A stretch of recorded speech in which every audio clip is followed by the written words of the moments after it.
കഴിക്കാനേ കഴിയില്ല എന്നൊരു നിഗമനത്തിൽ ഇങ്ങനെയൊരു ക്രൂരകൃത്യത്തിലേക്ക് ഇയാളെ എത്തിച്ചതെന്ന് വേണം മനസ്സിലാക്കാൻ. ഇപ്പോൾ അയൽവാസിയായ ശ്രീ രാമചന്ദ്രൻ എന്നോടൊപ്പം ചേരുന്നു. ഇന്നലെ വൈകിട്ട് ഞങ്ങളുടെ പ്രതികരണങ്ങളൊക്കെ ശ്രദ്ധിച്ചിരുന്നു. തൊട്ടടുത്ത് വീടുകളുള്ള ഒരു സ്ഥലമാണ്.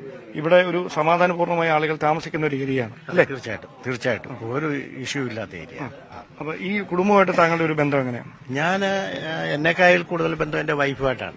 വൈഫ് ഇവിടെ നിൽക്കും, ഈ കൊച്ചിന്റെ അമ്മ ഇവിടെ നിൽക്കും, ഇവര് കാര്യങ്ങൾ പറഞ്ഞുകൊണ്ടിരിക്കും. മറ്റു വേറെ ഇഷ്യൂസ് ഒന്നുമില്ല. ഇവിടുന്ന് ഒരു സൗണ്ട് പോലും പുറത്തോട്ട് കേൾക്കാറില്ല. ഈ പയ്യൻ എന്ന് പറഞ്ഞാൽ നല്ല പയ്യനാണ്. അവന് പഠിക്കുന്നുണ്ട്, ജോലിയും ചെയ്യുന്നുണ്ട്. ഈ ഫുഡ് സപ്ലൈ സൊമാറ്റോയുടെ ഫുഡ് സപ്ലൈ ചെയ്യുന്നുണ്ട്. അവനെ ഒരു 6 മാസം മുമ്പ് ഒരു ബുള്ളറ്റൊക്കെ സ്വന്തമായിട്ട് വാങ്ങിച്ചു. അപ്പൊ അതിന്റെ പൈസ അടയ്ക്കാൻ വേണ്ടിയിട്ട് തന്നെ ജോലി ചെയ്ത് പഠിക്കുന്നുണ്ടായിരുന്നു. നല്ല പയ്യനായിരുന്നു. സാറിന് ഇവിടെ ഉള്ള ഈ ചെറുപ്പക്കാരുടെ കൂടെ ഗ്യാങ് ആയിട്ടൊന്നും സംസാരമോ അങ്ങനെ ഒന്നും നമ്മൾ കാണാൻ ഒറ്റപ്പെട്ട ശൈലിയായിരുന്നു. ഒറ്റപ്പെട്ട അല്ല, ജീവിക്കാൻ വേണ്ടി ചെയ്യുന്നു. അച്ഛനും അതേപോലെ തന്നെ, അമ്മയും അതേപോലെ തന്നെ. ഞങ്ങളൊരു ഫാമിലിയാണ്. ഈ ഇന്നലെ എപ്പോഴാണ് ഇവരെ അവസാനമായിട്ട് കണ്ടത്? ഇന്നലെ കണ്ടിരുന്നു എപ്പോഴും? ഞാൻ നിലവിളി കേട്ടോണ്ട് ഇറങ്ങി വന്നപ്പോഴാണ് ഈ പയ്യൻ ഇല്ല കോർണറിൽ വന്ന് വീണ് കിടക്കുന്നതാണ് കാണുന്നത്. ഈ മരിച്ച പയ്യന് ഫെബിന്. അപ്പോ പേര് പറയാൻ എനിക്ക് ശരിക്കും പറഞ്ഞാൽ അറിയത്തില്ല. അത്ര കോണ്ടാക്ട് ഒന്നും ആരുമായിട്ട് ഇല്ല. വീട്ടുകാർക്ക് അറിയാവുന്നു. അപ്പൊ പയ്യൻ അവിടെ വന്ന് വീണ് കിടക്കായിരുന്നു. ഇവര് നിലവിളിക്കുന്നുണ്ടായിരുന്നു. അപ്പൊ തന്നെ ഞാൻ പോലീസിൽ ഇൻഫോം ചെയ്തു. നമുക്കതേ ചെയ്യാൻ പറ്റുള്ളൂ. നിങ്ങളാണ് പോലീസിനെ വിളിച്ചത്? ഞാനാ. അപ്പൊ കാർ എടുത്ത് കൊണ്ടുപോകാനായിട്ട് നോക്കുമ്പോൾ എനിക്ക് അന്നേരം കാർ ഓടിക്കാൻ പറ്റാത്ത ഒരു മാനസികാവസ്ഥയായി. അപ്പോഴത്തേക്ക് ഒരു ആട്ടോ വന്നു. ആട്ടോയ്ക്കകത്തിൽ കയറ്റി വിട്ടു. ഇവിടെ വീണ് കിടക്കുമ്പോഴേ ഒരു അവശ നിലയിലായിരുന്നു. അന്നേരം നമുക്കൊന്നും പറയാൻ പറ്റത്തില്ലല്ലോ. എന്നാലും നമുക്ക് കണ്ടിട്ട് അതൊരു സഹിക്കാൻ പറ്റില്ല. ഇതിനു മുമ്പ് ഇങ്ങനെ ഒരാൾ ഇവിടെ വരുന്നോ അങ്ങനെ എന്തെങ്കിലും കണ്ടിട്ടുണ്ടോ? ഞാൻ അങ്ങനെ കണ്ടിട്ടില്ല. ഈ പയ്യന്റെ ഒരു ഫ്രണ്ട് ചിലപ്പോൾ ഇയാളെ കൊണ്ടുവിടാനും എടുക്കാനും ഒക്കെ ആയിട്ട് ഇവിടെ വരുവായിരുന്നു. അതല്ലാണ്ട് ഞാൻ കണ്ടിട്ടില്ല.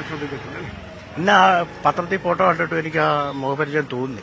കാരണം എന്ന് പറഞ്ഞാൽ അങ്ങനെ കണ്ടിട്ടില്ല, വരാറില്ല എന്നുള്ളതാണ്. ശരി, വളരെയധികം ഓക്കെ.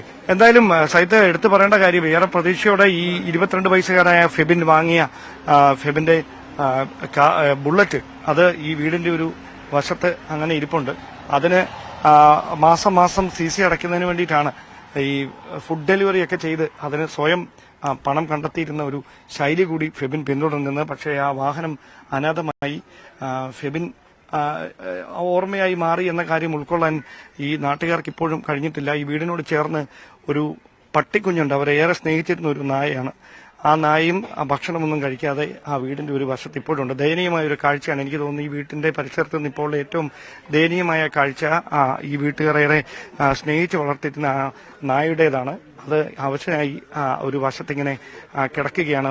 ഒരുപക്ഷെ അതുകൂടി പറഞ്ഞു പോകണമെന്ന് തോന്നുന്നു. എന്നാലേ ആ കാര്യത്തിലൊരു വ്യക്തത വരികയുള്ളൂ. അതുകൊണ്ടാണ് ഞാനത് എടുത്തു പറഞ്ഞത്. ഈ സംഭവം ഉണ്ടായതിനു ശേഷം ആ നായ ഇങ്ങനെ അവശയായ ഒരു മൂലയ്ക്ക് കിടക്കുകയാണ്. ഇടയ്ക്ക് ഇങ്ങനെ എഴുന്നേറ്റ് മുമ്പിലേക്ക് വരും, അതിനുശേഷം വീണ്ടും അവിടെ പോയി കിടക്കും. അങ്ങനെ ദയനീയമായ ഒരു കാഴ്ചയാണ് ഒളിയകോവിലുള്ള ഈ ഫെബിൻ ജോർജ് ഗോമസിന്റെ വീടിന്റെ മുമ്പിൽ നിന്ന് നമുക്കിപ്പോൾ കാണാൻ കഴിയുന്നത്. ഓക്കെ ഡാൻ, ഒരു കാര്യം കൂടി, ഈ കുടുംബാംഗങ്ങൾ ഇപ്പോൾ ഉള്ള സ്ഥലം എവിടെയാണ്? അവർ ആശുപത്രിയിലാണോ? ഈ പിതാവിന് പരിക്കുണ്ടല്ലോ, അവിടേക്കാണോ ഉള്ളത്? അമ്മയടക്കമുള്ളവർ, ഫെബിന്റെ സഹോദരി അടക്കമുള്ളവർ ഉള്ള സ്ഥലം എവിടെയാണ്? അവർ കൊല്ലത്ത് തന്നെ ഉണ്ടോ?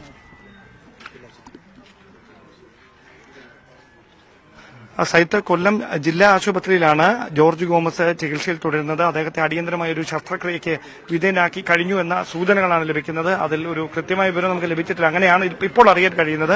നിലവിൽ അദ്ദേഹം ആരോഗ്യനില വീണ്ടെടുത്തിട്ടുണ്ട്. അദ്ദേഹത്തിന്റെ ഭാര്യ, അതായത് പോലീസിനെ സംബന്ധിച്ച കൃത്യമായ ഒരു ചിത്രം ലഭിക്കുന്നതിൽ മൊഴി നൽകിയ അദ്ദേഹത്തിന്റെ ഭാര്യയും ആശുപത്രിയിൽ അദ്ദേഹത്തോടൊപ്പമുണ്ട്.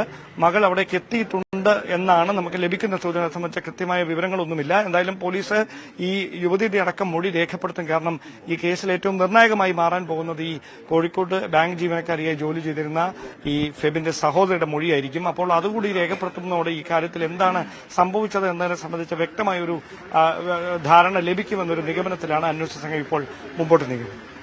എന്തായാലും ഈ കൊല്ലത്തെ ഇരട്ട കൊലപാതകം, ഈ കൊലപാതകം, അതിനുശേഷം നടന്ന ആത്മഹത്യ, എന്താണ് ഈ സംഭവത്തിൽ നടന്നിരിക്കുന്നത്? നിലവിൽ വരുന്ന നിഗമനത്തിലേക്ക് തന്നെയാണോ, അതിലേക്ക് തന്നെയാണോ സാഹചര്യം എത്തുന്നത്? അത് സംബന്ധിച്ച വിശദീകരണം, അത് സ്ഥിരീകരണമാണ് പോലീസ് നടത്തേണ്ടത്.